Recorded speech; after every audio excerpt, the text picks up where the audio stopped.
Hello everyone! Ayan, kumusta po sa inyong lahat? So for today's video, ayan, so maaga po tayong nagising kanina. Siyempre may pasok na naman po sa school yung aking bunsong anak. Kaya po tayo ay maagang nagising. Ayan. So for today's video, meron po pala ako dito nga saging na saba. So naisipan ko siyang favorite kasi nung bunso kong anak yung pritong saging. Pero this time, lalagyan ko lang ng sugar. Ayan, para mas masarap po. So ayan na nga at hahatiin lang natin sa gitna yung isang piraso nitong ating saging. Siguro mga 10 piraso po itong ating saging or mga 11 or 12. So medyo marami naman po yan at malalaki yung ating saging na saba. So babalatan lang po natin iyan and tapos hatiin natin lang sa gitna. Pagkatapos, ayan, magpapainit tayo sa ating kawali ng mantika.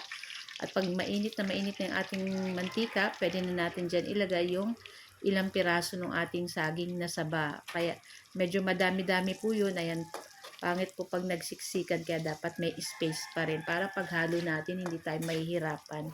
Ayan, lulutuin lang po natin itong ating saging na saba hanggang mag-brown-brown siya guys. Ayan, pag ganito na yung color niya, nag-brown-brown na, ayan, nakita nyo guys. Nag-brown-brown na yung mga side niya. Maglalagay na po tayo dyan ng sugar. Yung tama lang po ang sugar para hindi naman po sobrang tamis. Ayan. Kayo na pong bahalang mag-adjust. So, naglagay lang ako ng 1 tablespoon na sugar. Siguro mga magdadalwa na rin yan. So, ito yung ating first batch. Lulutuin lang po natin iyan at okay na rin po iyan. So, kumuha na tayo ng plato at i-transfer na po natin iyan.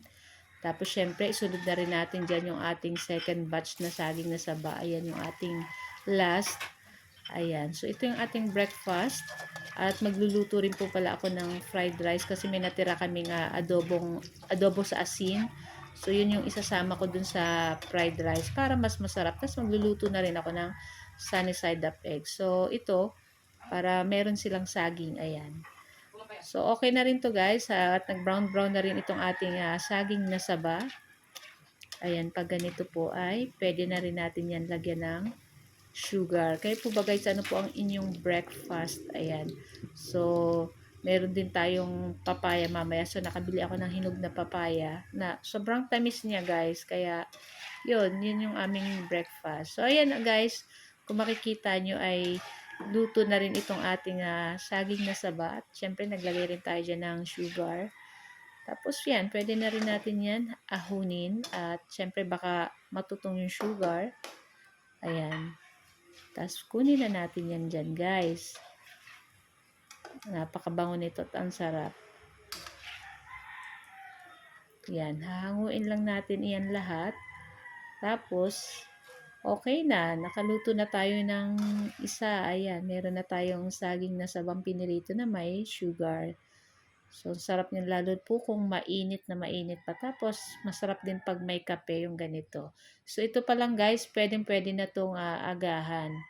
Kaya lang yung anak ko, hindi rin kakain ng kanin. Kasi syempre may pasok sa school para medyo matagal magutom. So guys, thank you for watching!